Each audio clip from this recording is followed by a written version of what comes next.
இசை ஹராம்.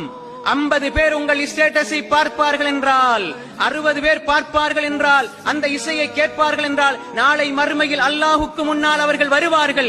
யா அல்லாஹ், இந்த பாவத்தை செய்வதற்கு, இந்த சினிமாவை கேட்பதற்கு, இந்த இசையை கேட்பதற்கு இவன்தான் காரணம் என்று அல்லாஹ்விடத்திலே அவர்கள் சொல்லுவார்கள். அவர்கள் கேட்டதற்கும் பாவம் உண்டு, கேட்க வைத்தவர்களுக்கும் பாவம் உண்டு. சினிமாவை ஷேர் பண்ணுகிறீர்கள், ஒரு நல்ல கருத்து என்று சொல்லி இசையை கொண்டு போட்டீர்கள் என்றால் நல்ல கருத்துக்கு நன்மை கிடைக்கும் என்று நினைத்து விடாதீர்கள். பாலுக்குள்ள ஒரு கிளாஸ் பாலுக்குள்ள ஒரு சொட்டு நஞ்சை போட்டால் குடிப்பீர்களா? மரணித்து விடுவோம் என்ற பயம். ஆனால் ஒரு நல்ல கருத்துக்குள்ள இசை, அது ஆங்கிலத்தில் இருந்தாலும் சரி, அரபில இருந்தாலும் சரி, அரபியில் இருக்கிறது இசை ஹலாலாகி விடுமா? இல்லை. இசையை ஹலாலாக்கியது யார்? நீங்க ஸ்டேட்டஸ்ல போடுவீங்க, ஒரு ஆள் பாப்பாங்களா, 100 பேர் பாப்பாங்களா? எல்லாருடைய பாவத்தையும் நீங்கள் சுமந்து கொள்வீர்கள்.